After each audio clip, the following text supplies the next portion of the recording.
ప్రియమైనటువంటి వాళ్ళరా, ఈరోజు మనం సబ్జెక్ట్లోకి వెళ్దాం. చాలా ఇంపార్టెంట్ సబ్జెక్ట్. అయితే ముందు వారాల్లో మనం నేర్చుకున్నది, కిందటి వారం మనం నేర్చుకున్నది, అయితే అది అలా అలా అలా నేర్చుకుంటూ ఉన్నాం. ఈరోజు కొంచెం డెప్త్లోనికి మనం వెళ్దాం. కిందటి వారం ఏమి నేర్చుకున్నామమ్మా మనం? దేవాలయం. అంతే, కూర్చుంటాయి. దేవాలయం గురించి మనం నేర్చుకొని ఉన్నాం. ఇప్పుడు జీవిస్తున్నది ఎవరు మనలో? యేసయ్యే. అయితే ఇప్పుడు వరకు యేసయ్య జీవించడం లేదు. ఈ రోజు నుంచి అట్లీస్ట్ అవగాహన చేసుకున్నాం కనుక యేసయ్యే జీవించాలి మనలో. ఓకే, ఈరోజు చాలా జాగ్రత్తగా, కిందటి వారం ఎలాగైతే మరి ప్రభు అయిన యేసుక్రీస్తు వారి జయ ప్రవేశానికి బయలుదేరి వెళ్తూ ఆలయం దగ్గర ఆగాడు, ఆలయంలోనికి వెళ్ళాడు, మళ్ళా తిరిగి వచ్చాడు, మళ్ళా వెళ్ళాడు. సో ఇవన్నీ మనం చూసుకున్నాం. ఆలయం ఈరోజు మన సబ్జెక్ట్ ఏంటంటే, నాన్న పెట్టారా? నీ ఆలయము శుద్ధి చేయబడినదా? చెప్పండి అందరూ. ఇప్పుడు నీ దగ్గర నా పెట్టి చదవండి. అది ఈరోజు ఒకసారి మన వాక్యం అంతా ఆ లెవెల్లోనే వినాలి. నా ఆలయము శుద్ధి చేయబడినదా? చెప్పండి ఇంకోసారి. నా ఆలయము శుద్ధి చేయబడినది. ఇది ఈరోజు మనం నేర్చుకోవాల్సింది. ఎందుకంటే ఇందాక జై జీవితం గురించి దేవుడు మనకి మాట్లాడాడు. అయితే రక్షణ పొందిన తర్వాత ఆ వాక్యాన్ని మనం ఫుల్గా అవగాహన చేసుకోలేకపోయాం. కానీ దేవుడు కొన్ని అనుభవాలు గుండా నడిపించాడు కనుక ఇప్పుడు ఆ చిన్న మాటను జాగ్రత్తగా జ్ఞాపకం చేసుకున్నామని నేను నమ్ముతూ ఉన్నాను. సో ప్రియమైనటువంటి వాళ్ళరా, నా ఆలయము శుద్ధి చేయబడినదా? ఇది చాలా ఇంపార్టెంట్ అయినమాట. ఇప్పుడు మొట్టమొదటి వచనం మనం చదువుకుందాం. మత్తయి సువార్త 21వ అధ్యాయం 13వ వచనం.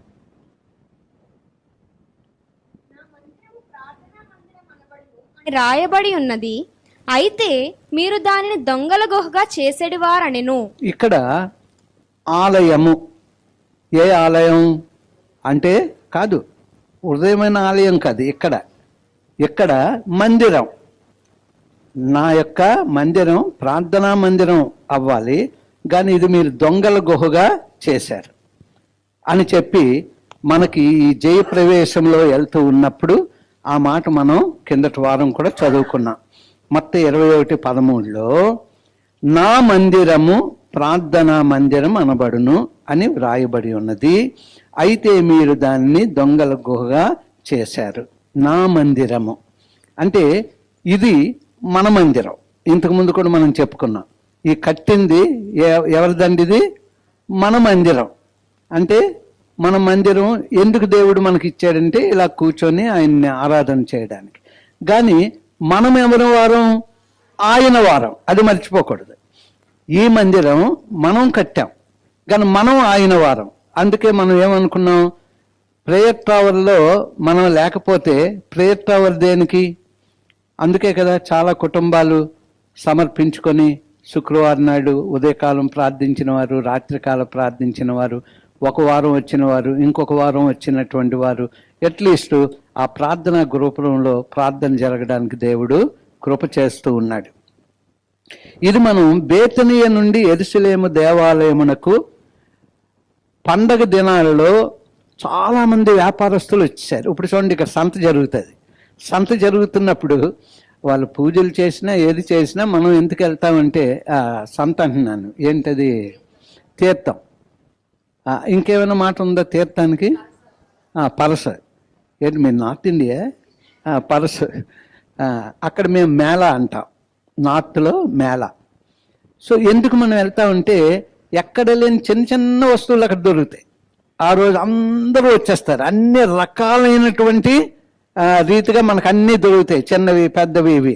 అదే కాకుండా తంబోలా ఆడడానికి, పేకాట్లు ఆడుకోవడానికి, లేకపోతే ఏదో లక్కీ డ్రాలు ఆడుకోవడానికి అది డబ్బులు పోగొట్టుకోవడానికి ఆ ఆటలు కూడా అక్కడ ఉంటాయి. అంచేత పండగ దినాలు గనక అన్ని ప్రాంతాల నుంచి అక్కడికి వచ్చేసారు. కానీ మందిరాన్ని వాళ్ళు చూస్ చేసుకున్నారు సంత ప్రదేశంగా. అప్పుడు ప్రభు అంటున్నాడు, నా మందిరం ప్రార్థనా మందిరం, కానీ దీన్ని మీరు సంతగా ఎందుకు మార్చారు? ఇది దొంగల గుహ అయిపోయింది. నా మందిరం ప్రార్థనా మందిరం అవ్వాలి, కానీ దొంగల గుహగా దీన్ని ఎందుకు మీరు చేశారు అని అప్పుడు మనం చూసాం. ఆయన కొరడ పట్టుకున్న రీతిగా అవన్నీ మనం చూసాం. ఇంకెక్కడైనా చూసేటమ్మా ఒకసారి కదా, ఈ విషయాలు ఒక్కసారే మనం చూస్తూ ఉన్నాం. ఎంత ముద్దుగా చెప్తున్నారా ఒక్కసారి అని. ఇది రెండోసారి. మొదటిసారి తీయండి, యోహాను సువార్త 2వ అధ్యాయం 13-17 వచనాలు. 13 నుంచి 17 వచనాల వరకు. యూదుల పస్కా పండుగ సమీపింపగా యేసు యెరూషలేమునకు వెళ్ళి దేవాలయంలో ఎడ్లను గొర్రెలను పావురములను అమ్మువారును రోకలు మార్చువారును కూర్చుండట చూచి త్రాళ్లతో కొరడాలు చేసి గొర్రెలను ఎడ్లనన్నిటినీ దేవాలయంలో నుండి తోలివేసి రోకలు మార్చువారి రోకలు చల్లివేసి వారు బల్లలు పడద్రోసి పావురములు అమ్మువారితో వీటిని ఇక్కడి నుండి తీసుకుని పొండి, నా తండ్రి ఇల్లు వ్యాపారపు టిల్లుగా చేయకూడదని చెప్పెను. 17 ఆయన శిష్యులు నీ ఇంటిని గూర్చిన ఆసక్తి నన్ను భక్షించునని రాయబడి ఉన్నట్టు జ్ఞాపకం చేసుకొనిరి. ఇది 3 సంవత్సరాల ముందు జరిగింది. 3 సంవత్సరాల ముందు ఇది జరిగింది. 3 సంవత్సరాల తర్వాత మళ్ళా జయప్రవేశంలో ఇది జరిగింది. మరి మీరు ఎందుకు ఇది జ్ఞాపకం చేసుకోలేదు? అంటే మీరు ధ్యానం చేయలేదు. నేను అనుకున్నాను కిందటి వారం నేను చెప్పింది మీరు ధ్యానం చేస్తే క్రాస్ రెఫరెన్స్లో ఇది మీకు దొరుకును, కానీ మీరు ధ్యానం చేయలేదు. ఎవరు కూడా బిజీ పెద్దోళ్ళు చిన్నోళ్ళు అందరం కూడా. ఏదైనా ఒక సబ్జెక్ట్ మీకు చెప్పినప్పుడు ఇంటికి వెళ్ళి క్రాస్ రిఫరెన్స్ ఒకసారి చూసుకుంటే ఇంకొంత అవగాహన. క్రాస్ రిఫరెన్స్లు ఎప్పుడు చూస్తాం? ధ్యానించినప్పుడు చూస్తాం. అన్నీ ఇక్కడే మనం చెప్పలేము కదా. మీ దగ్గర ఇంటర్నెట్ ఉంది, మీ దగ్గర స్టడీ బైబుల్స్ ఉన్నాయి. సో అన్నీ కూడా క్రాస్ రిఫరెన్స్లు కూడా చూసుకోవాలి. అయితే 2 సార్లు ఆయన సేవా పరిచర్యలో మొదటిసారి, మళ్ళా 3 సంవత్సరాల తర్వాత 2 సార్లు ఏదైనా ఒకరు పని చేశారు, ప్రభువు పని చేశారంటే అది చాలా స్ట్రాంగ్గా మనం తీసుకోవాలి, సీరియస్గా తీసుకోవాలి. మందిరంలోనే ఎంత చక్కగా ఇక్కడ వివరించబడి ఉంది చూడండి. యూదులు పస్కా పండుగ సమీపింపగా యేసు యెరూషలేమునకు వెళ్ళి దేవాలయములో, ఆయన ముందు దేవాలయమే చూస్తుంది. దేవాలయంలో ఎడ్లను గొర్రెలను పావురములను అమ్మువారును రోకలు మార్చువారును కూర్చుండుట చూచి త్రాళ్లతో కొరడాలు చేసి గొర్రెలను ఎడ్లనన్నిటినీ దేవాలయంలో నుండి తోలివేసి రోకులు మార్చువారి రోకులు చల్లివేసి వారి బల్లలు పడద్రోసి పావురములు అమ్మవారితో వీటిని ఇక్కడి నుండి తీసుకుని పొండి, నా తండ్రి ఇల్లు వ్యాపారపు టిల్లుగా చేయకూడని చెప్పాను. ఆయన శిష్యుల్ని ఇంటిని గూర్చిన ఆసక్తి నన్ను భక్షించునని వ్రాయబడి ఉన్నదని ఉన్నట్లు జ్ఞాపకము చేసుకునేది. చూడండి ఎంత చక్కగా దేవుడు దేవాలయాన్ని గురించి 2 సార్లు, అంటే సేవా పరిచర్య మొదట, సేవా పరిచర్య ఎండింగ్. దేవుడు మనతో ప్రత్యేకంగా పరిశుద్ధాత్మ దేవుడి చివరి దినాల్లో మాట్లాడుతూ ఉన్నాడు. ప్రభువైన ఇటువంటి యేసుక్రీస్తు వారు సేవా పరిచర్యలో మొదటగా ఆయన కోపపడింది, చివరిగా కోపపడింది. 2 మార్లు కూడా సీరియస్గా తీసుకోవాలి. దేవాలయంలో ఏది మిగతాది ఉండకూడదు. అది ప్రార్థనా మందిరం. తండ్రి నివాసం ఉన్నది, కుమారుడి నివాసం ఉన్నది, పరిశుద్ధాత్మ నివాసం ఉన్నది, త్రిత్వమైనటువంటి త్రియేక దేవుని యొక్క వాసమైనటువంటి ఆ మందిరం నిత్యము ప్రార్థించే మందిరముగా, నిత్యము దీపము వెలుగుచున్నటువంటి రీతిగా, చీకట్లో ఉన్న ప్రజలకి ఆ యొక్క వెలుగు మరి ఆకర్షించే రీతిగా ఆ మందిరం ఉండాలి. నీవు నేను కూడా. నీవు లోకమునకు వెలుగై ఉన్నావు, నీవు లోకమునకు ఉప్పై ఉన్నావు. సో ప్రియాతి ప్రియమైనటువంటి వాళ్ళరా, ఇక్కడ మనం చూసుకుంటూ ఉన్నప్పుడు 2 మారులు, అది మీ మనసులో పెట్టుకోండి. ఎన్ని మారులు? 2 మారులు. 2 మారులు కూడా త్రాళ్ళతో కొలడా చేసి. ఎంత సీరియస్! కొలడా చేసి. సో ప్రియాతి ప్రియమైనటువంటి వాళ్ళరా, ఇక్కడ మనం ఈ 2 సందర్భాలలో కూడా దేవాలయమును దుర్వినియోగము చేసిన వారిని బట్టి ఆయన కోపపడ్డాడు. ఏం పడ్డారు? కోపపడ్డారు. కోపం. దేవాలయాన్ని చూసినప్పుడు ఎలాగ దేవాలయం ఉండాలో అలాగ లేదు. అన్య జనుల ముందు ఆ దేవాలయం ఎలాగుండాలి. అందుకే కదా దేవుని కృపను బట్టి ఎవరైనా ఈ మందిరానికి వచ్చినప్పుడు, మొన్న కిందటి వారం ఆదివారం వాళ్ళెవరో విజయవాడ నుంచి వచ్చారు. ఓన్లీ మేము ఆలకిస్తున్నాం, ఒకసారి ఆ చర్చి కూడా చూసి వెళ్దామని చెప్పి వచ్చారు. కిందను చూస్తున్నారు, మీదని చూస్తున్నారు, ప్రేయర్ టవర్ చూస్తున్నారు. ఇదేంటండి ఇలాగా? మేము ఇక్కడికి రావడం మంచిదైంది. ఇంకా కొన్ని విషయాలు మేము తెలుసుకున్నాం. మందిరం ఎలాగుండాలి, ఏ గోడను చూసినా మాట్లాడుతోంది. మన ఇంటికి వచ్చారు, మళ్ళా కౌన్సిలింగ్ సెంటర్, ప్రేయర్ టవర్ చూశారు. ఎక్కడ చూసినా దేవుని యొక్క వాక్యాలే. ఎన్నో విషయాలు క్రమాన్ని నేర్చుకోవాలి. మందిరం ఆ రీతిగా ఉండాలి.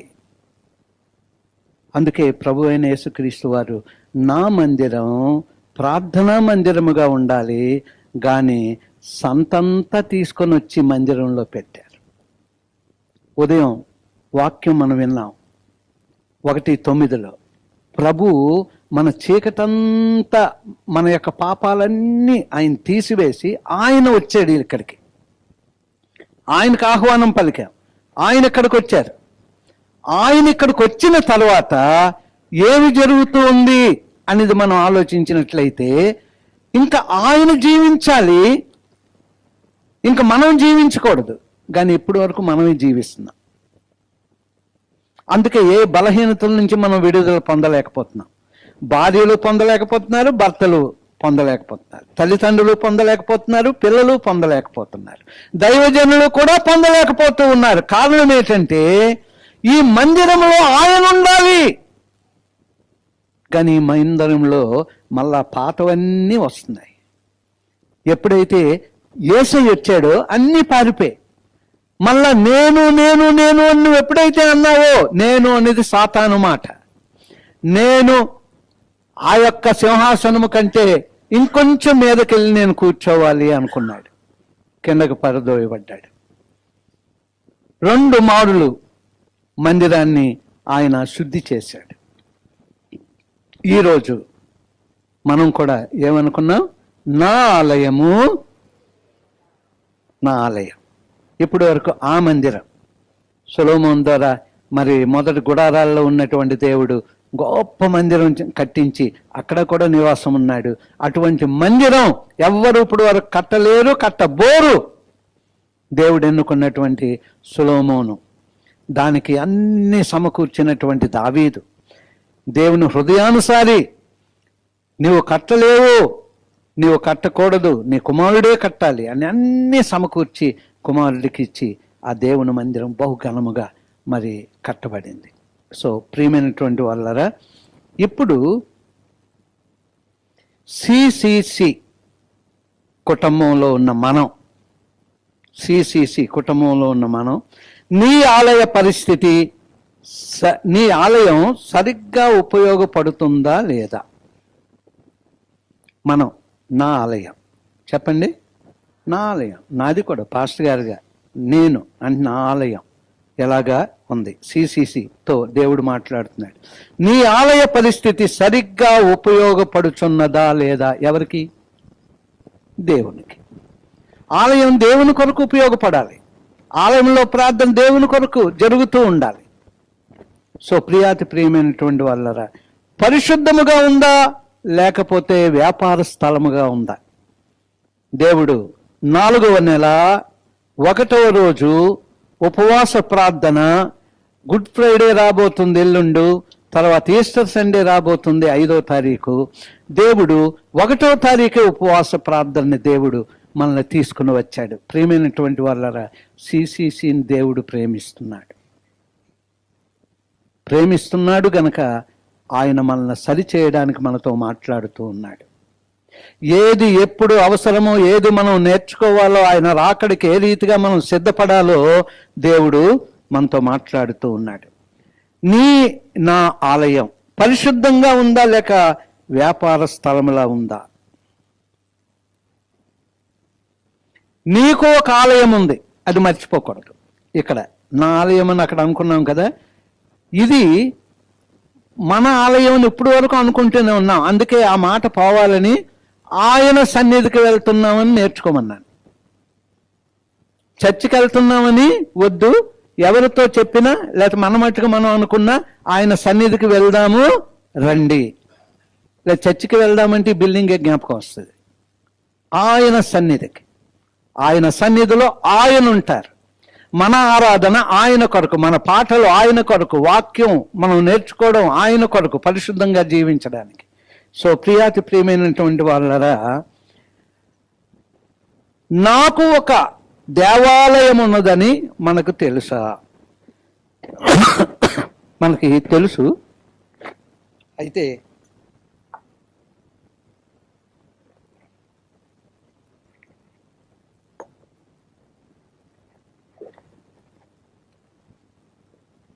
మనకు తెలుసు, కానీ నేను చెప్తున్నప్పుడు మరి ఒకసారి వినండి. మనందరికీ తెలుసు కదా అని అనుకోకుండా చెప్తున్నప్పుడు నాకు తెలియదు అన్నట్లుగానే వింటూ తెలుసుకోవడానికి మనం ప్రయత్నించాలి. లేదా ముందు మనం తెలివైన వాళ్ళం కనుక నా హృదయం దేవాలయం కదా అని మనసులో అనుకున్నారనుకోండి, నేను చెప్పిన మాట మీకు అర్థమవుతుంది. అంటే ఓవర్ అయిపోతాం మనం ఒక్కోసారి. నాకే అన్నీ తెలుసు. నిజంగా ప్రశ్న పేపర్ ఇస్తే అప్పుడు బుర్రగొక్కుంటాం ప్రశ్న పేపర్ ఇస్తే, కానీ ముందు మాత్రం చాలా గొప్పవాళ్ళం అనుకుంటాం.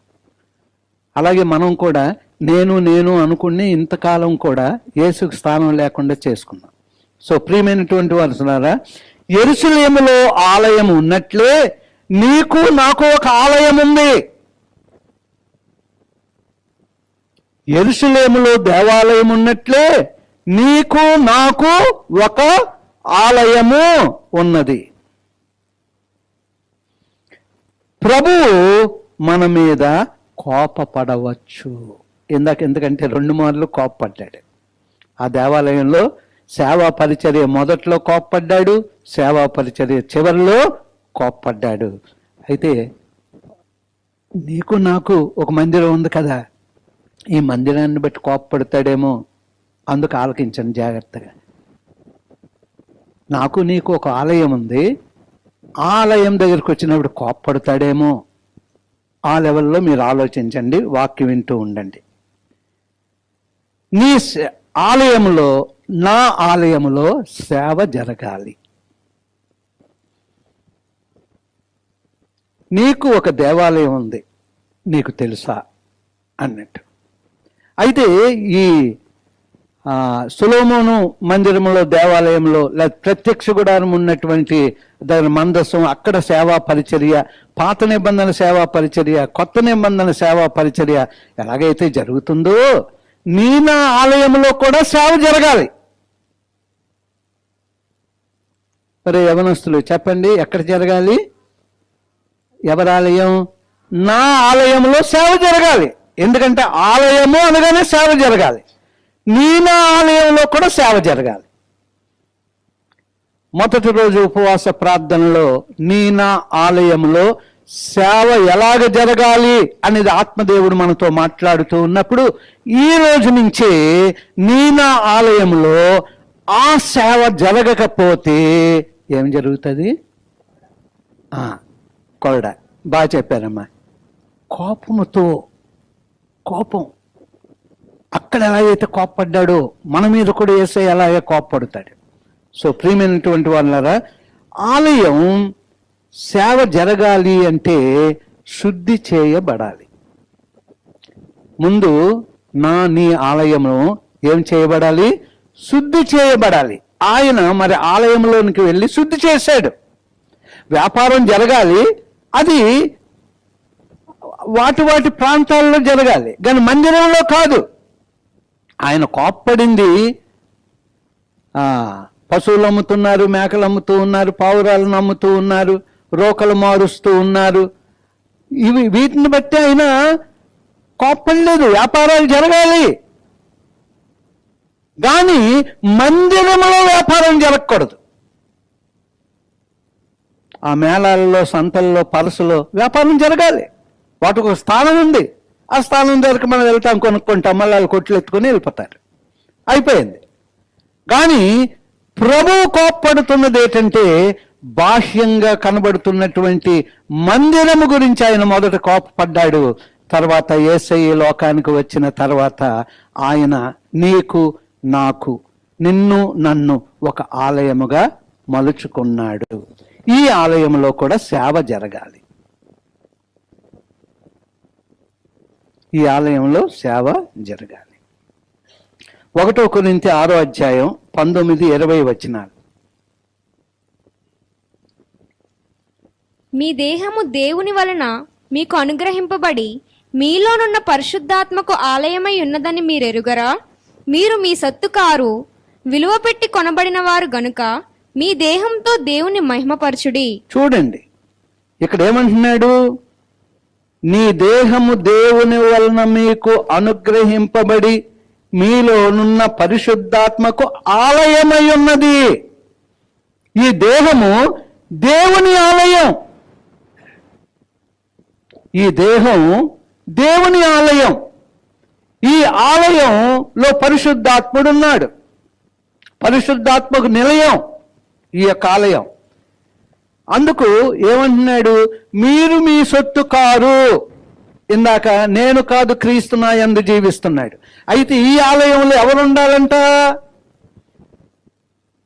ప్రభు ఉండాలి, పరిశుద్ధాత్ముడు ఈ యొక్క ఆలయంలోనే ఉండాలి. ఈ ఆలయంలో ఇప్పుడు సేవ జరగాలి. ఈ దేహములో దేవుని సేవ జరగాలి. చాలా ఇంపార్టెంట్. అద్భుత కార్యాలు మన జీవితంలో మనం చూడాలి అంటే, అద్భుత కార్యాలు మన జీవితంలో ఉన్నాయి. అద్భుత కార్యాలు మన జీవితంలో చూడాలి అంటే ఈ దేహములో ఆయన సేవ జరగాలి. ఎందుకంటున్నాడు? మీరు మీ సొత్తు కారు, విలువ పెట్టి కొనబడిన వారు గనక మీ దేహముతో దేవుని మహిమపరచండి. ఇప్పుడు మొదట ఆ బాహ్యమైన ఆలయాల గురించి చూసాం, కానీ ఇప్పుడు మాత్రం నీ ఆలయం గురించే. ఈ దేహములో పరిశుద్ధాత్ముడు మనలో ఉన్నాడు. యేసయ్యకి మన యొక్క హృదయంలో స్థానం ఉంది. దేవుడు ఈ యొక్క దేహాన్నే తన ఆలయముగా చేసుకున్నాడు. ఎంత గొప్ప దేవుడు ఈ ఆలయాన్నే చేసుకున్నాడు. అంత గొప్ప దేవుడు ఈ ఆలయంలో ఉండాలనుకుంటున్నాడు. ఇప్పుడు దేవుడు ఈ ఆలయంలో ఉన్నాడు కనుక సేవ జరగాలి. ఈ ఆలయంలో సేవ జరగాలి. అప్పుడు ఆయన కోపపడ్డు నిన్ను ఘనంగా వాడుకుంటాడు. ఎంతకాలము వాడుకోపోవడానికి కారణం ఏంటంటే, బాహ్యంగా ఎలాగైతే ఆ యొక్క మందిరాన్ని సంతలాగా మార్చారో, దొంగల గుహగా మార్చారో, దీనిని అలాగే మనం మార్చేసుకున్నాం. పేరుకు మాత్రమే రక్షణ పొందాం. మందిరం ఉంది, ప్రతి వారం వెళ్తూ ఉన్నాము, పాటలు పాడుతున్నాం, ఆరాధన చేస్తూ ఉన్నాం, కానుకలు ఇస్తూ ఉన్నాం, దశంభాగాలు ఇస్తూ ఉన్నాం, అన్నీ మేము చేస్తూ ఉన్నాం. ప్రభు చెప్పినట్టు ఆయన రాకడలో పరలోకంలో ఉంటాము అన్నటువంటిది మన మనసులలో. కానీ సాతాను నవ్వుకుంటున్నాడంట. ఎందుకంటే వారి యొక్క దేవుని యొక్క సేవ చేయడం లేదు, ఇంకా నన్నే వారు సేవ చేస్తూ ఉన్నారు, నాకే అంటూ ఉన్నాడు. మీరు మీ సొత్తు కారు, విలువ పెట్టి కొనబడినటువంటి వారు అన్నటువంటి మాట మనం చూస్తూ ఉన్నాం. ఇక్కడ ఇంకొక వచనం కూడా చదువుకున్నాం. 2వ దినవృత్తాంతాలు 6వ అధ్యాయం 18వ వచనం.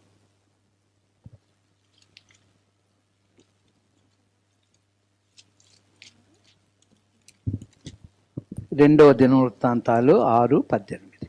మనుష్యులతో కలిసి దేవుడు భూమి యందు నివాసం చేయునా? ఆకాశమును మహాకాశమును నిన్ను పట్టచాలవే? నేను కట్టిన ఈ మందిరం నిన్ను పట్టునా? ఎంత చక్కగా అంటూ ఉన్నాడంటే సొలొమోను అంత ఘనమైన మందిరాన్ని కట్టేశాడు. ఎందుకంటే దేవుడే చెప్పాడు సొలొమోనే కట్టాలి నాకు మందిరం అని. దావీదా నీ కుమారుడు సొలొమోనే కట్టాలి. దేవుడు చెప్పిన రీతిగా జ్ఞానం ఇచ్చాడు, ఐశ్వర్యం ఇచ్చాడు, చాలా గొప్పగా కట్టేశాడు. కానీ తన ప్రార్థన ఎలా ఉందో తెలుసా? మనుష్యులతో కలిసి దేవుడు భూమి యందు నివాసము చేయునా ప్రశ్న వేస్తూ, ఆకాశమును మహాకాశమును నిన్ను పట్టజాలవే, నేను కట్టిన ఈ మందిరము నిన్ను పట్టునా. అంటే అంత గొప్ప దేవుడు. ప్రార్థన చేస్తూ సొలొమోను అంటున్నాడు, ఎంత గొప్ప దేవుడు కదా ఈ మందిరములోనా అంటున్నాడు. కానీ కొత్త నిబంధనకు వచ్చినప్పటికీ ప్రభు అయిన యేసుక్రీస్తు వారి ద్వారా ఆయన చిన్న దేహం అనే మందిరాన్ని ఏర్పాటు చేసుకున్నా. అంటే అంత గొప్ప దేవుడు ఇక్కడ. మరి ఆ దేవునికి నీవు నేను సేవ చేస్తున్నామా? మన మాటలు ఎలా ఉన్నాయి? భర్తతో నీ సహవాసం ఎలా ఉంది? భార్యతో నీ సహవాసం ఎలా ఉంది? భార్య భర్తలుగా, తల్లిదండ్రులుగా మీరు ఎటువంటి సహవాసం చేస్తున్నారు? పిల్లలకి ఎటువంటి సహవాసాన్ని ఇస్తూ ఉన్నారు? సో మన కుటుంబంలో ఆయన సేవా పరిచర్య ఎలాగ జరుగుతూ ఉంది? ఎందుకంటే మనం కాదు, ఆయన. నేను మిమ్మల్ని కొన్నాను, మీ దేహమైన ఆలయం, నేను మీలో ఉండాలనుకుంటూ ఉన్నాను, నా సేవ జరిగించుకోవాలనుకుంటూ ఉన్నాను, మీరు నా సేవ చేస్తున్నారా అని అడుగుతూ ఉన్నాడు. ఇక్కడ సొలొమోను అయితే ప్రార్థనలో అంటున్నాడు, ఇటువంటి మహాదేవుడవు, ఎంత గొప్ప దేవుడవు ఈ మందిరంలో ఎలాగయ్యా? ఎంత పెద్ద మందిరం సొలొమోను మందిరం. సో అలాగే 1 కొరింథీ 3:16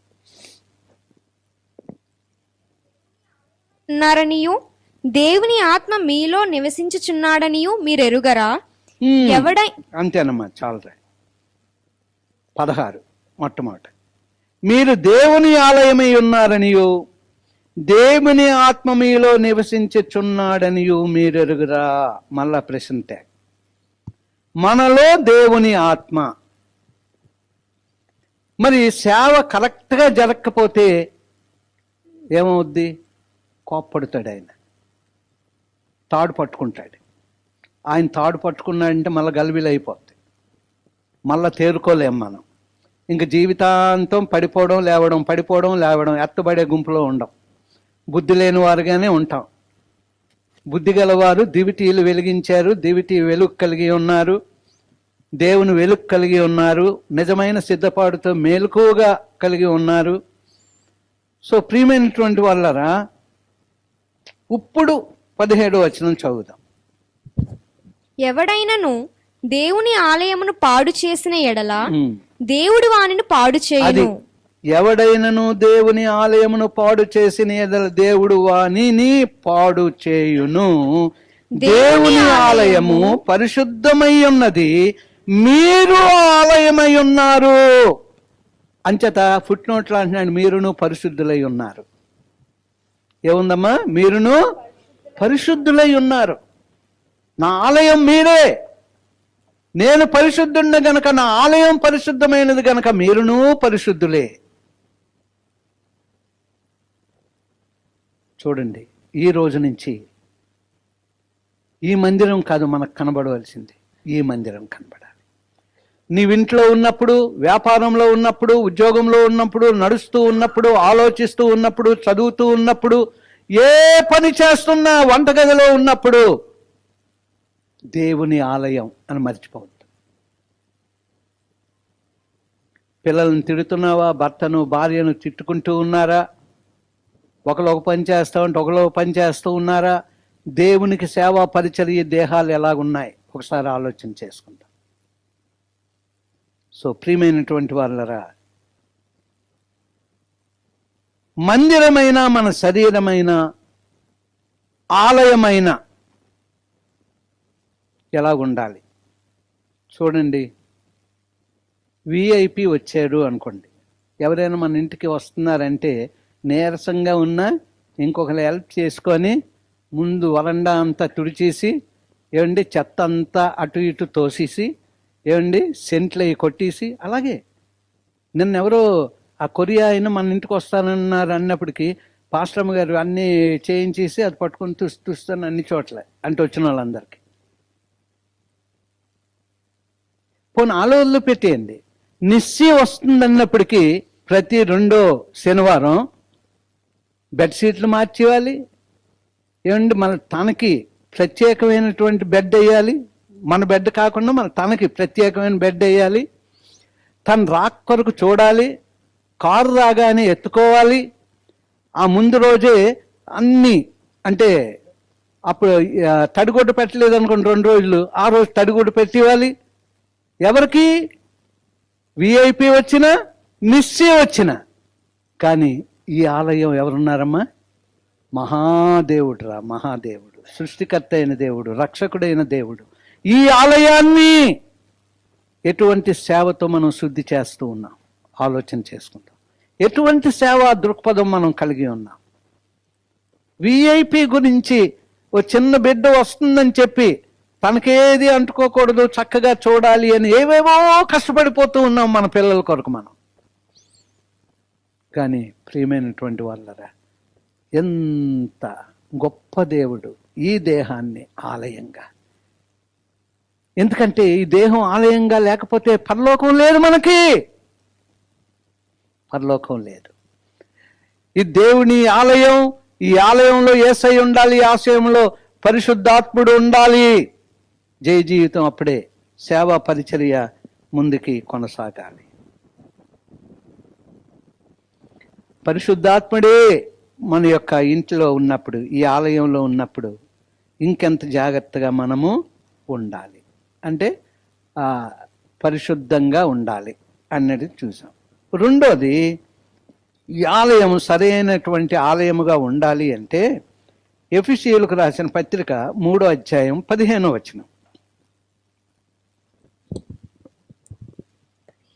మీరు అంతరంగ పురుషుని యందు శక్తి కలిగి ఆయన ఆత్మ వలన బలపరచబడినట్లుగాను, క్రీస్తు మీ హృదయములలో విశ్వాసము ద్వారా నివసించినట్లుగాను తన మహిమైశ్వర్యం చొప్పున మీకు దయచేయవలననియు. మీరు అంతే అమ్మా, నేను చదువుతానురా 3:15. మీరు అంతరంగ పురుషుని యందు శక్తి కలిగి ఆయన ఆత్మ వలన బలపరచబడినట్లుగాను. అంటే ఈ ఆలయంలోనంట ఏమి జరగాలి అంటే ఆరాధన జరగాలి. ఇప్పుడు మనం ఇక్కడ ఆరాధన చేస్తున్నాం.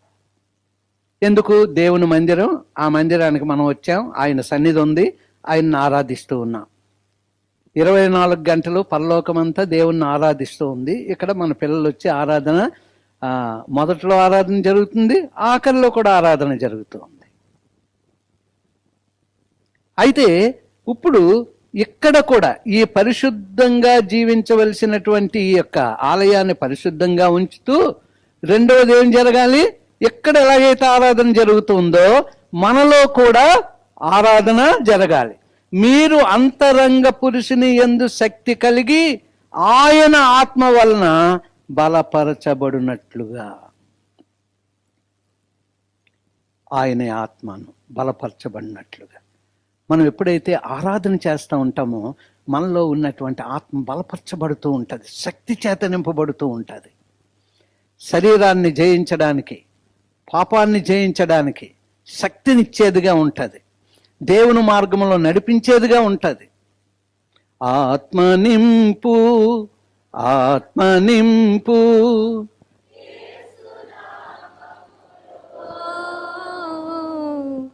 ఆశతోటి ఆత్మ కొరకు చూచుచుంటిమి.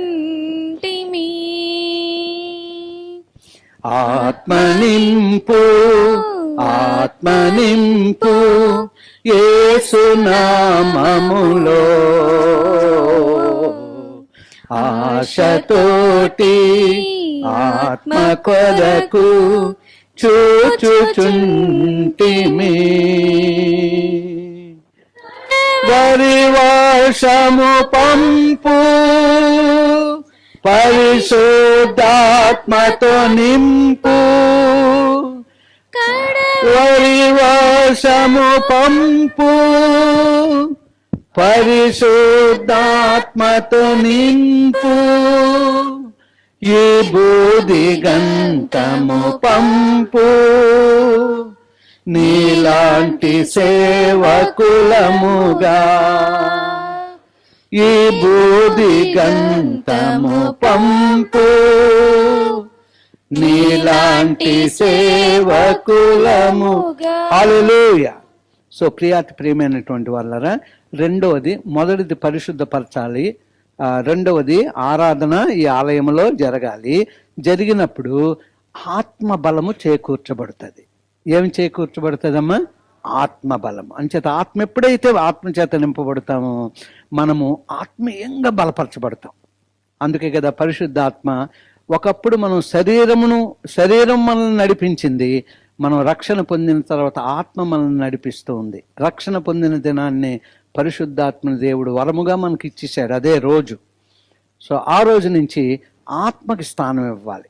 ఎప్పుడైతే ఆరాధన జరుగుతూ ఉంటుందో ఆత్మకి మనం స్థానం ఇచ్చేవారిగా ఉంటాం.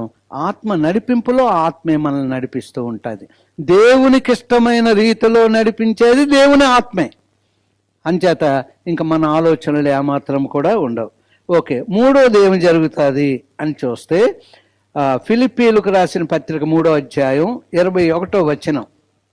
సమస్తమును తనకు లోపర్చకొన జాలిన శక్తిని బట్టి ఆయన మన దీన శరీరమును తన మహిమగల శరీరమునకు సమరూపము గలదానిగా మార్చును. ఎప్పుడైతే ఆత్మ బలపరచబడుతూ ఉంటుందో అప్పుడు ఏం జరుగుతుందంట?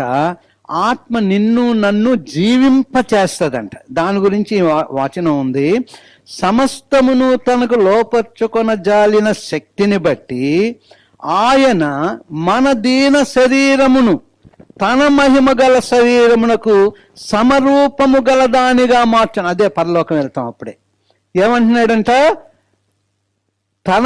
చూడండి అక్కడ బాగా, మన దీన శరీరమును తన మహిమ గల శరీరమునకు, బాగా అర్థం చేసుకోవాలి, మన దీన శరీరమును తన మహిమ గల శరీరమునకు సమరూపము గలదానిగా మార్చును. చప్పట్లు కూడా దేవుణ్ణి కనపరుద్దాం. అదే నిజమైనటువంటి ఆత్మీయ ఆనందం ఎక్కడుంటుంది అంటే పరిశుద్ధతతో కూడినటువంటి ఆలయముగా దీన్ని ఉంచుకొని ఆరాధన ద్వారా ఆత్మను ఫలింప చేసుకుంటూ శక్తి కలిగిదానిగా చేసుకుంటూ ఉంటే ఏమి చేస్తాడంటే ఆయన తన యొక్క మహిమ కలిగినటువంటి స్వరూపాన్ని మనకి దయచేస్తూ. ఎంత అద్భుతమైన మాటలు రా. ఈ మందిరంలోనే ఆరాధన జరుగుతుంది, ఈ మందిరంలో పాటలు పాడుతున్నాం, ఈ మందిరంలో వాక్య సందేశాన్ని వింటూ ఉన్నాం, ఈ మందిరంలో ఆయన కొరకు ఆనందిస్తూ ఉన్నాం, అన్నీ బాగుంది. కానీ ఈ రోజు 1వ తారీఖు ఉపవాస ప్రార్థనలో ఆయన రాకడికి సిద్ధమవుతున్న ఈ దినములలో ప్రపంచమంతా కూడా పరిస్థితులన్నీ మారిపోతున్నాయి. ఈ దినములలో నిజముగా ఆయన రాకడ చాలా సమీపంగా ఉంది. సిసిసి కుటుంబాన్ని ప్రేమించంటున్నాడు, మీరు నా ఆలయముగా మీ దేహాలను నేను ఏర్పాటు చేసుకున్నాను. మీకు తెలుసది, కానీ అక్కడ నాకు కావలసింది జరగడం లేదు.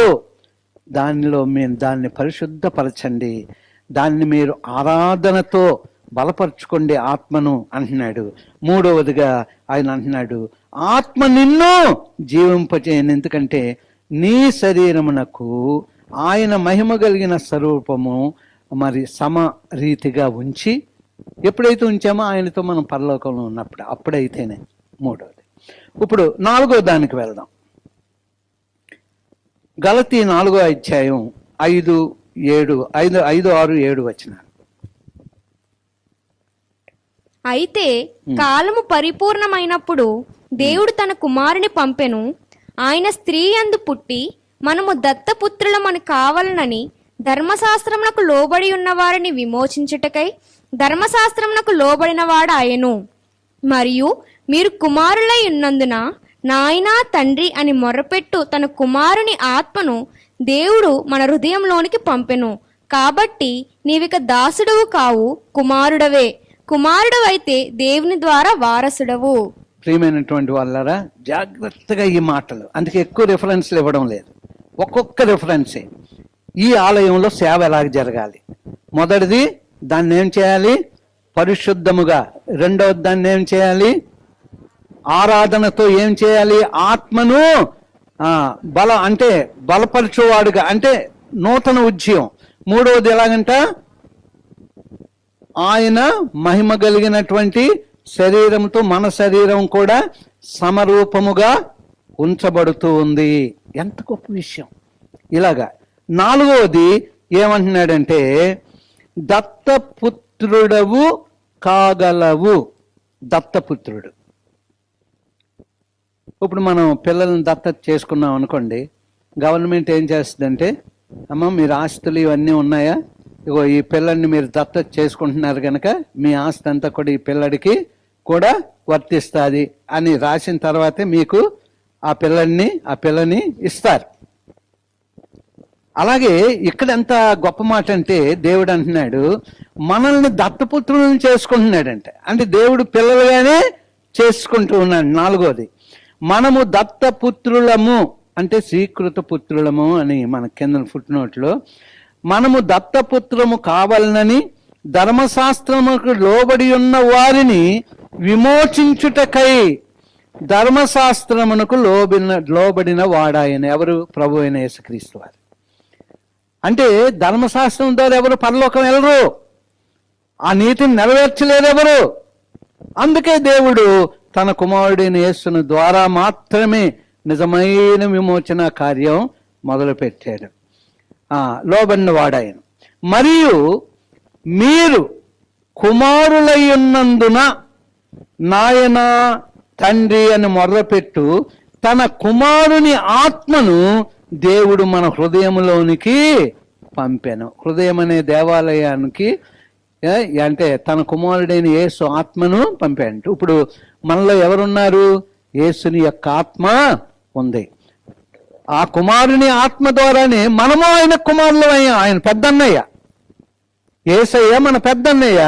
ఆ పెద్దన్నయ్యతో మనల్ని కూడా మరి ఆయనను తండ్రి మనల్ని ఏర్పాటు చేసుకున్నాడు.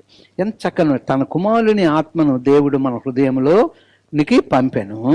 కాబట్టి నీవిక దాసుడు కావు, కుమారుడువే. కుమారుడువైతే దేవుని ద్వారా నీవు ఎవరికి, ఎక్కడ వారసులం? పరలోకానికి మనం కూడా దేవుని వారసులం.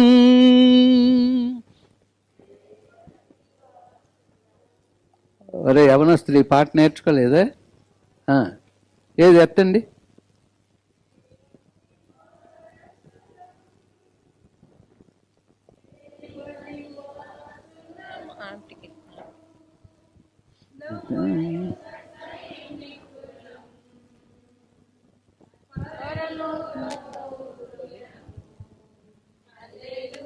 నవయుగ సైనికులం.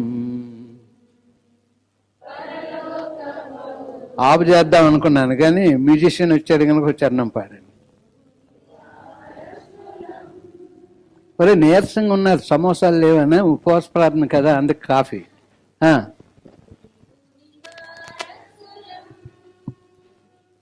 ప్రేమ నివాసులము జీవనయాత్రికులం యేసుని దాసులము నవయుగ సైనికులం పరలోక పౌరులము హల్లెలూయా నవయుగ సైనికులం పరలోక పౌరులము దేవుని వారసులం. హల్లెలూయా. స్పీడ్ పెంచారు కానీ మనం ఆగిపోవాలి, టైం లేదు కనుక. ఓకే, ఎన్ని అయ్యాయమ్మా? 3 అయ్యాయి కదా. రే నా వైపు చూడండి రా, అటు ఇటు. ఎన్ని అయ్యాయి? 3 అయ్యాయి కదా, 4 అయిపోయా. 5వ దానికి వెళ్దాం. మత్తయి సువార్త 21వ అధ్యాయం 13వ వచనం. నా మందిరము ప్రార్థనా మందిరం అనబడును అని రాయబడి ఉన్నది, అయితే మీరు దానిని దొంగల గుహగా చేసేడివారనెను. చూడండి, ఇప్పుడు రెండవ దినవృత్తాంతాలు 6వ అధ్యాయం 19-20 వచనాలు చదువుదాం. దేవా యెహోవా, నీ సేవకుడు నీ సన్నిధిని చేయు ప్రార్థన యందును విన్నపముల యందును లక్ష్యముంచి నీ సేవకుడునైన నేను చేయు ప్రార్థనను పెట్టు మొరను ఆలకించుము. నీ సేవకులు ఈ స్థలము తట్టు తిరిగి చేయు విన్నపములను వినుటకై నా నామమును అచ్చట ఉంచెదనని నీవు సెలవిచ్చిన స్థలముననున్న నా మందిరము మీద నీ కనుదృష్టి రాత్రింబగలు నిలుచునుగాక. ఇక్కడ ఏంటంటే ప్రార్థనా మందిరంలో ఏముండాలి? ప్రార్థన ఉండాలి. అందుకే మనం 21:13 ఎప్పుడు చదువుకున్న రీతిగానే నా మందిరము ప్రార్థనా మందిరము అనబడను. ఇక్కడ సొలొమోను కట్టినటువంటి మందిరంలో ఏమని ప్రార్థిస్తున్నాడు? దేవా యెహోవా, నీ సేవకుడు నీ సన్నిధిని చేయు ప్రార్థన యందును విన్నపమునందును లక్ష్యముంచి నీ సేవకుడునైన నేను చేయు ప్రార్థనను పెట్టు మొర్రను ఆలకించుము. నీ సేవకులు ఈ స్థలము తట్టు తిరిగి చేయు విన్నపములను వినుటకై నా నామమును అచ్చట ఉంచెదనని నీవు సెలవిచ్చిన స్థలముననున్న ఈ మందిరము మీద నీ కనుదృష్టి రాత్రింబవళ్ళు నిలుచునుగాక. సో ప్రియమైనటువంటి వాళ్ళరా, మందిరంలో ప్రార్థన ఉండాలి. ఏ మందిరంలో? మళ్ళీ ఈ మందిరం అనుకుంటారు, నా మందిరంలో. అంటే ఇంటి దగ్గర ప్రార్థన ఉండాలి. వ్యక్తిగత ప్రార్థన ఉండాలి, కుటుంబ ప్రార్థన ఉండాలి. ప్రార్థన అది చాలా ఆవశ్యకత. అంటే ఈ ఆలయంలో సేవ జరగాలి. మొదటిది ఏం జరిగింది? పరిశుభ్రపరచబడింది, శుద్ధి చేయబడింది. రెండవది ఏం జరిగింది? ఆరాధన జరిగింది. మూడవది ఏం జరిగింది? రాసుకున్నది చెప్పండి రా. నాలుగోది ఏం జరిగింది? దత్తపుత్రులం ఆయన కుమారులుగా. ఐదోది ఏం జరిగింది? ప్రార్థన ఖచ్చితంగా ఉండాలి. ప్రార్థనా మందిరంలో, దేవుని ఆలయంలో ప్రార్థన కంపల్సరీ. అప్పుడేముంటుందంట? దేవుని దృష్టి మన మీద, దేవదేవుని దృష్టి మన మీద. ఈ ఆలయంలో నిత్యము సేవ జరగాలి అంటే ఐదోది ప్రార్థన జరుగుతూ ఉండాలి. ఆరవది, 5 అయిపోయి ఇంకా అక్కడ కదా ఉంచేద్దాం. ఆరోది కొత్త విషయం, దొంగల గృహగా చేయు శరీర కార్యాలు. అంటే దేవుడు ఆ రోజు ఏమన్నాడు? ఇది ప్రార్థనా మందిరం కదా, ఇది దొంగల గుహగా ఎందుకు మీరు చేశారు? కిందటి వారం అదే కదా మనం నేర్చుకునేది కూడా. నా ఆలయం ప్రార్థనా మందిరం, కానీ దొంగల గుహగా ఎందుకు చేశారు? సో మన 5 విషయాలు కూడా సేవ జరుపుకోవాలి. అయితే ఈ ఆలయం దొంగల గుహగా ఉండడానికి వీలు లేదు. దేవునికి చెందినవి ఏంటి? ఆరాధన ఉండాలి, ఆత్మ జీవింప చేయబడుతూ ఉండాలి, కుమారులముగా ఉండాలి, తర్వాత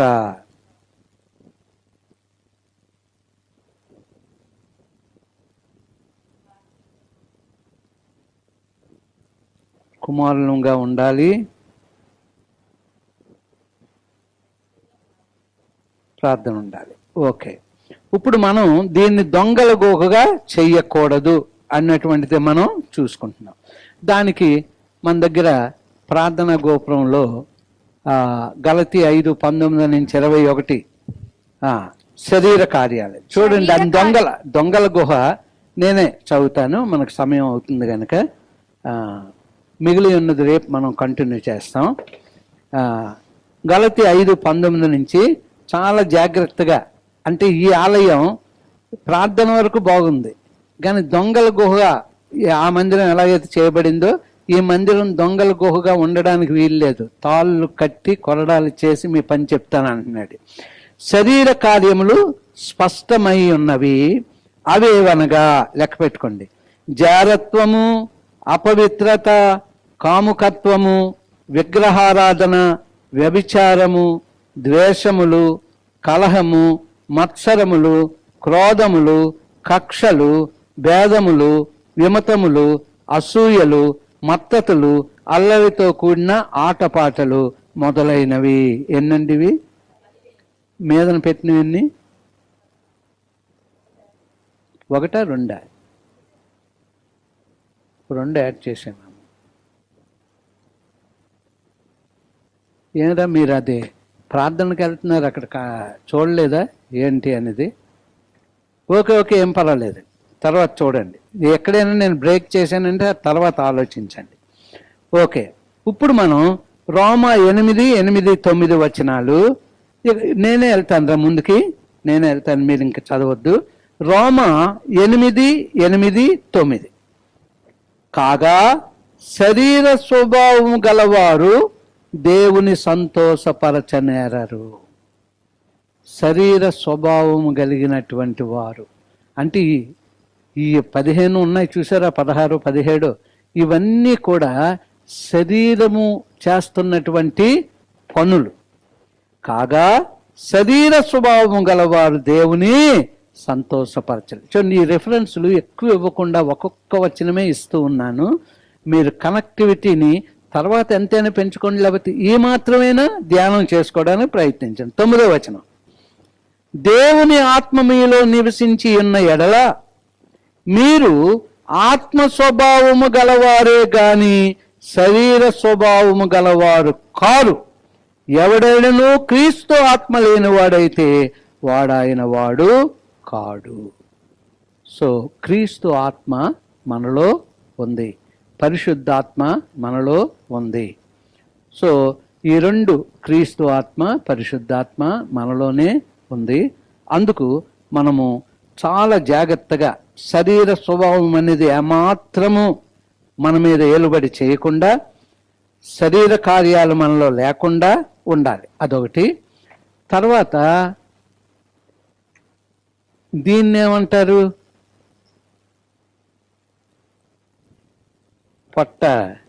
పొట్ట అంటారు, కడుపు అంటారు. ఎంతమందికి అదంటే ఇష్టం చెప్పండి రా. అందరికీ, నాకు కూడా ఇష్టమే. ఎందుకంటే ఆలోచిస్తూ ఉంటాం, ఈరోజు ఏం టిఫిన్ చేస్తున్నారు, కూర ఏం చేస్తున్నారు, లేకపోతే ఈవినింగ్ స్నాక్స్ ఏం చేస్తున్నారు, వాసన వచ్చేస్తుంది అనుకుని తొందరగా పెట్టండి అంటాం. ఒక్కోసారి పిల్లలకి ఇంట్లో ముఖం మొత్తి నేను పానీపూరి తినాలి అని అక్కడికి పరిగెత్తి తిన్న వరకు కూడా వాళ్ళకి కడుపు, అక్కడికి వెళ్ళి 2-3 తినాలనుకుని డబ్బులు ఎక్కువ తీసుకెళ్తే ఎంతమ్మా ప్లేటు పానీపూరి? 20 రూపీస్. అప్పుడు ఎక్కువ తినాలనుకుని 40 రూపాయలు ఇచ్చేసి ఒకటే వేసుకోవడం లోన. అది కుల్లికాలు పక్కనే ఉంటుంది, అయినా ఎంత రుచో ఇంక చెప్పలేం. సో ప్రియమైనటువంటి వాళ్ళరా, కడుపు వలన కూడా ఆలయం పాడవుద్ది. అందుకు ఈ మాట చెప్పింది అలా.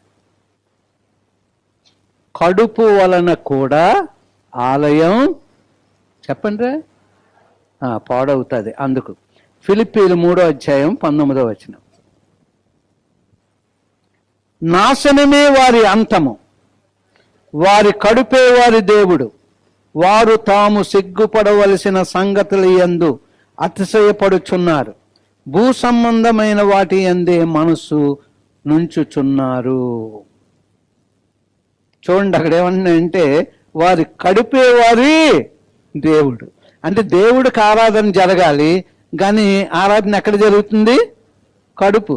అంటే కొంతమందికి ఏమో అది పానీపూరి, ఇంకొకరికి మ్యాగీ, ఇంకొకరికి చాటు, ఇలాగా అన్ని. అంటే కడుపుకే కదా. కొంతమంది కాలేజీ ఎప్పుడైపోద్దా వెళ్ళిపోదామని, కొంతమంది ఈవినింగ్ డ్యూటీలు ఎప్పుడైపోతాయా వెళ్ళిపోయి వాళ్ళకి తెలిసినటువంటి ఆ బండి దగ్గరికి ముందు, చాలామంది ఆఫీస్ నుంచి బయటకు రాగానే 5 గంటలకు 6 గంటలకు ఆ బండి దగ్గరకు వచ్చినట్టు సలాం సార్ వచ్చారా అంటే పెట్టు. అంటే దేని కొరకు? కడుపు కొరకు. అది తింటే జబ్బు అని తెలిసినా, జ్వరం వచ్చినా తినేసి మళ్ళీ ఇంటికి వెళ్ళిపోతాం. జ్వరం పెరిగినా పర్వాలేదు, డాక్టర్ గారు ఉన్నారు, మందులు ఉన్నాయి. వారి కడుపే వారి దేవుడు.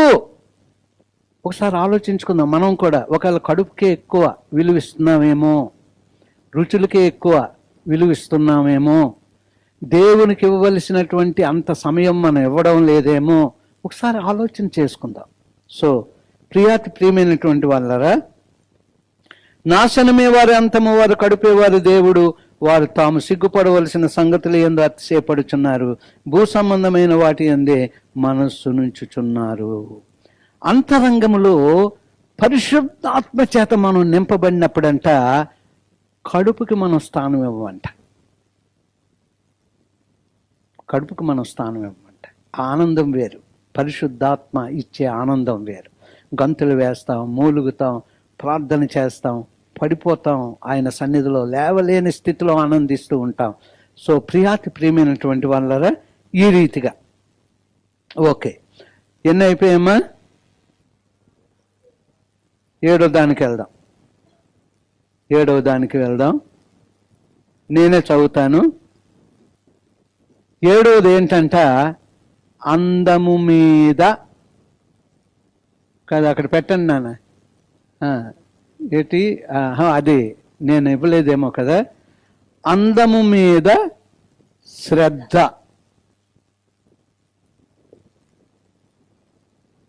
అందము మీద శ్రద్ధ, ధనాశ, లోక ఆశలు. ఇప్పుడు పెట్టేది ఓకే. అందము మీద శ్రద్ధ 7వది. మనందరం కూడా తల ఉన్నోడైనా తల లేనోడైనా సరే ఉన్నదైనా జాగ్రత్తగా సర్దుకొని చూడండి. తర్వాత ఈ మధ్య హెల్మెట్లు కంపల్సరీ అయిపోయి పాపం అందంగా ఇండిదే తయారైనా మళ్ళీ అన్నీ అందుకు మన స్కూటర్ ఆపడం, అద్దంలో ఇలా చూసుకోవడం, చిన్న దువ్వెని తీసుకొని ఇలా అన్నీ సర్దుకొని, ఇంకా మీరు కూడా అక్కడి నుంచి అలాగే వెళ్ళిపోయి అది ఇది కొంచెం మళ్ళీ ఇచ్చేసుకొని అంటే అందం మీద శ్రద్ధ.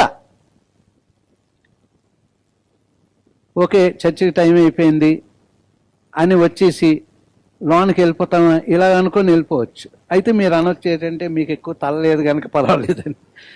మీరు ఎలాగో అలాగ సోకు చేసుకోవాలి. అందం మీద శ్రద్ధ, ధనాశ, లోకాశలు. లూకాసు వార్త 8వ అధ్యాయం 14వ వచనంలో ఇక్కడ ఇది కనబడుతుంది. అందం మీద శ్రద్ధ అంటే నేను ఆ వచనం చదువుతాను. 8:14. ముండ్ల పొదల్లో పడిన విత్తనమును పోలిన వారు ఎవరనగా, విని కాలము గడిచిన కొలది ఈ జీవన సంబంధమైన విచారముల చేతను ధనభోగముల చేతను అణిచివేయబడి పరిపక్వముగా ఫలింపని వారు. పరిపక్వంగా ఫలింపనటువంటి వారు. అందం మీద శ్రద్ధ, ధనాశ, లోకాశలు. సో ప్రియమైనటువంటి వాళ్ళరా, ముండ్ల పొదల్లో పడినటువంటి రీతిగా అది కొంత వస్తుంది. ఇంకా ముళ్ళు ఉన్నాయి కనుక ఇంకా మీదకి లేక కొద్ది కాలం అలాగుండి మళ్ళీ అణగారిపోయి మళ్ళా జీవితం అయిపోయినట్టే. సో పైకి మాత్రమే మాట్లాడుతూ ఉంటాం, ధనం నాకొద్దు, లోకాశలు నాకు లేవు, అందమేమి ఇది కాదు అని చెప్పి మనం అనుకుంటా ఉంటాం. కానీ శ్రద్ధ చూపుతాం వాటి మీద. అందం మీద శ్రద్ధ చూపుతాం, ధనం మీద శ్రద్ధ చూపుతాం, లోకాశల మీద శ్రద్ధ చూపుతాం. మరి 7వది ఈ సేవా కార్యక్రమాలలో ఈ ఆలయం, నా ఆలయం, మీ ఆలయం, దేవుడు ఈ ఆలయంలో ఉంటా అన్నాడు. ఇందులో సేవ గురించి ఇప్పటి వరకు మనం మాట్లాడుకున్నాం. మందిరంలో సేవ కాదు, ఈ ఆలయంలో సేవ గురించి ఇప్పటి వరకు మనం మాట్లాడుకున్నాం. పైకి మాత్రమే మనం మాట్లాడుతూ ఉంటాం. 1 యోహాను 2:16లో లోకములో ఉన్నదంతయు అనగా శరీరాశయు, నేత్రాశయు, జీవపు డంబము ను తండ్రి వలన పుట్టినవి కావు, అవి లోక సంబంధమైనవి. డబ్బు, ఆస్తి, ప్రతిష్ట, పేరు ప్రఖ్యాతులు శరీరాలను తృప్తిపరచడం కోసం, శరీరాలను 7వది శరీరాలను తృప్తిపరచడం కోసం మనం చేస్తూ ఉన్నాం. ప్రభువు రాకక ముందే నీ నా ఆలయము చెప్పండి శుద్ధి చేయబడాలి. అందరూ లేచి నిలబడండి.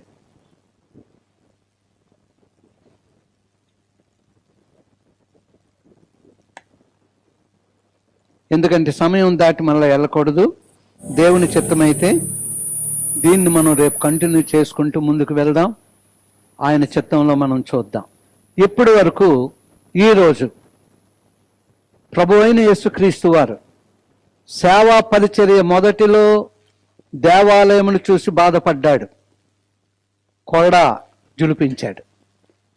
చివరిలో తన పరిచర్య చివరిలో ఆ యొక్క శిలువ మరణానికి వెళ్ళక ముందు ఆయన మళ్ళా ఆలయం దర్శించి మళ్ళా అంటే 2 మారులు అనగానే మార్తా మార్తా అని 2 సార్లు పిలిచాయంటే అందులో ఏదో ఉంది, మనం నేర్చుకోవలసింది.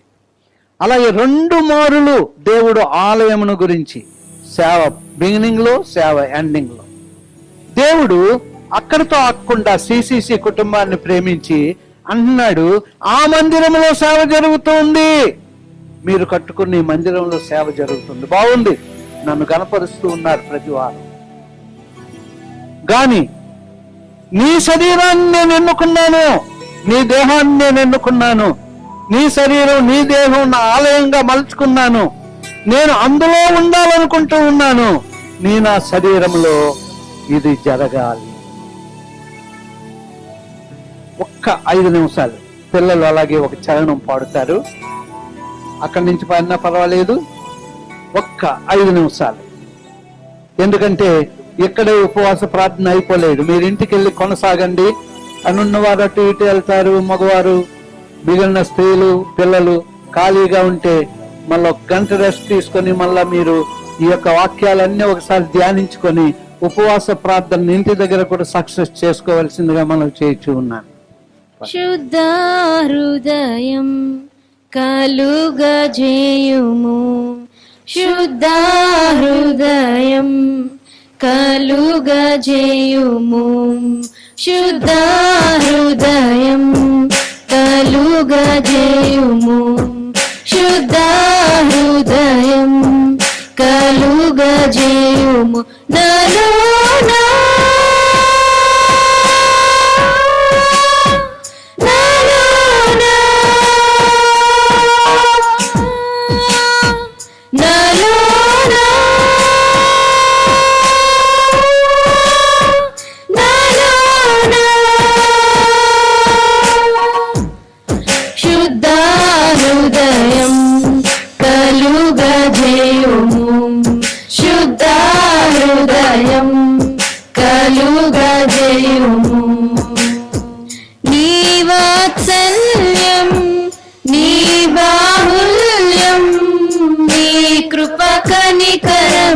చూపించుము, నీ వాత్సల్యం, నీ బాహుల్యం, నీ కృప కనికరం చూపించుము.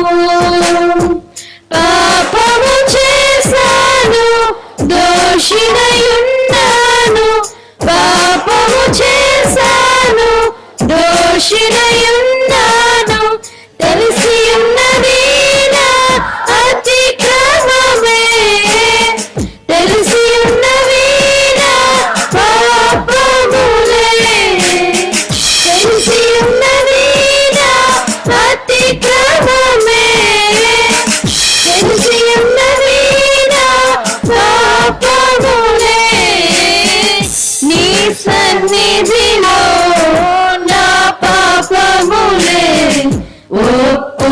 ఒప్పుకుందునయా,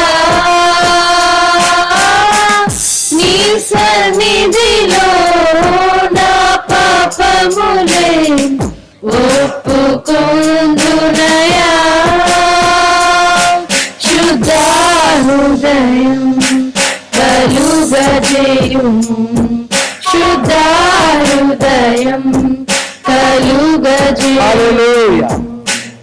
అలాగే చేతులు జోడించి శిరములు వంచండి. ప్రియమైనటువంటి సిసిసి కుటుంబమా, దేవుని జనాంగమా, దేవుడు మనల్ని ప్రేమించి 2026 ఆయన రాకడ జనాలలో మనం ఉన్నామని మనకు అర్థమైపోతూ ఉంది. అందుకే దేవుడు ప్రతి వారము ఒక్కొక్క విషయాన్ని అవగాహన చేసుకునే కృపను అనుగ్రహిస్తూ మనల్ని నడిపిస్తూ ఉన్నాడు. ఈ యొక్క ఉపవాస ప్రార్థన మొదటి రోజు, మన ముందు ఈస్టర్ పండుగ ఉంది, ఆయన తిరిగి లేచి ఉన్నాడు, మనము ఆయన రాకడలో మళ్ళా మనము కూడా వెళ్ళబోతూ ఉన్నాం ఆయన దగ్గరికి. అయితే అంతకుముందుగా మనం ఈ మందిరాల్లో గొప్ప ఆరాధన చేస్తూ ఉన్నాం, ఎన్నెన్నో కార్యాలు చేస్తూ ఉన్నాం. కానీ నా ఆలయాన్ని దేవుడు ఈ దేహాన్ని ఆలయముగా ఉంచుకొని ఆ మహాదేవుడు ఈ ఆలయంలో నివాసం ఉండాలనుకుంటూ ఉన్నాడు. అయితే ఈ ఆలయంలో సేవలాగా జరగాలి. నా ఆలయంలో, ఈ దేహం అనే ఆలయంలో, ఈ శరీరం అనే ఆలయంలో, ఈ యొక్క హృదయం అనే ఆలయంలో ఆయన సేవలాగా జరగాలి. దేవుడు స్పష్టంగా మనతో మాట్లాడాడు. పరిశుద్ధాత్మ దేవుడు అటువంటి కృప మనకు అనుగ్రహించి ఇగో ఈ క్షణం మొదలుకొని ఆయన ఆలయమైనటువంటి నేను ఏ రీతిగా శుద్ధీకరింపబడాలి, ఆయనకు మహిమ తెచ్చే పాత్రలుగా ఉండాలి, ఆయన కుమారులుగా ఉండాలి, ఆత్మ ద్వారా ఎలాగా జీవింపబడినటువంటి జీవితం ద్వారా నిన్ను గణపరచాలి. కృపమేడమైన తండ్రి, నీ వాక్యం అందరిలో ఫలింప చేయమని ప్రార్థిస్తున్నాను. అలాగే తిరిగి బయలుదేరి వెళుతుండగా నీ సన్నిధి మా ప్రియులకు తోడుగా ఉండండి. ఈ రోజునైనా కొద్ది సమయమైనా ఇంటిలో కూడా నాయన ఉపవాస ప్రార్థనలు కొద్దిగా గడుపుకుంటూ వాక్యాలు మళ్ళా నెమరు వేసుకుంటూ ఆత్మీయ శక్తిని నా తండ్రి పొందుకోవడానికి కృపద ఇచ్చేయండి. దుష్టుని ప్రతి క్రియ దూరపరచండి. ఆత్మదేవుడ ప్రతి ఒక్కరిలో నీ కార్యం ఇచ్చేయండి. మేమందరము నీ ఆలయాలము, కదులుచున్న ఆలయాలం మేము. ఇప్పటి వరకు నిన్ను గణపరచలేని వారుగానే ఉన్నాం. ఇక మీద నిన్ను గణపరచువారుగా మమ్మల్ని నడిపించండి. ఆత్మదేవుడ బలమైన నీ యొక్క ఆత్మ కార్యాలను నా తండ్రిని జరిగించండి. వినుచున్న ప్రతి ఒక్కరి జీవితాల్లో నూతన కార్యము జరిగించండి. Oh Jesus, we praise you. Habara kamari kala randara basya. Harabala rakira durili raba sandara la maudara syara. How karama kurari kala ramadavara. Dudu duru lobo raba shika mandara basyala. నజరేయుడైన యేసు మమ్మల్ని ప్రేమిస్తున్న విధానమునకే వందనాలు చెల్లిస్తూ ఉన్నాం. నీ బిడ్డలమైన మా మీద నీ కను దృష్టి ఉంచండి. చీకటి మాత్రమే ఏర్పడి చేయకుండా వాక్యములని వెలుగుతో ప్రతి ఒక్కరము ప్రకాశించులాగన నీ కృప అనుగ్రహించమని ప్రార్థిస్తూ ఉన్నాను. బయలుదేరి వెలుచుండగా ప్రియులకు నీ సన్నిధి తోడుగా ఉంచు. రేపు ఉదయకాలం మళ్ళీ నా తండ్రి నీ సన్నిధిలో 6 గంటలకు మేము చేరడానికి, 6 గంటల కంటే ముందే చేరడానికి సహాయం చేయి. మహిమను పొందండి. యేసు దివ్య నామమును బట్టి వేడుకొంచు ప్రార్థిస్తున్నాము తండ్రి, ఆమేన్. యేసు రక్తమే చేయం, శిలువ రక్తమే చేయం. ప్రభు యేసు నామమునకు సంపూర్ణమైన విజయం కలుగునుగాక, ఆమేన్. నా ప్రాణమా యెహోవాను సన్నతించుము, నా అంతరంగమునున్న సమస్తము ఆయన పరిశుద్ధ నామమును సన్నతించుము. నా ప్రాణమా యెహోవాను సన్నతించుము, ఆయన చేసిన ఉపకారములలో దేనిని మరొకము. తొట్టిల్లకుండా కాపాడుటకు సర్వశక్తి కలిగినటువంటి దేవుని ప్రేమ, ప్రభు అయిన యేసుక్రీస్తు వారి కృప, పరిశుద్ధాత్మ దేవుని యొక్క దివ్య సన్నిధి సహవాసం, వాక్యం మనలో ఫలింపచేసి ఆయన మహిమ కొరకు ఆయన ఆలయముగా గణపరిచే పాత్రలుగా తీర్చిదిద్ది నడిపించి బలపరిచి కాపాడును గాక, ఆమేన్. హల్లెలూయా, హల్లెలూయా, హల్లెలూయా. అందరికీ వందనాలు. ప్రభు మిమ్మల్ని దీవించుగాక.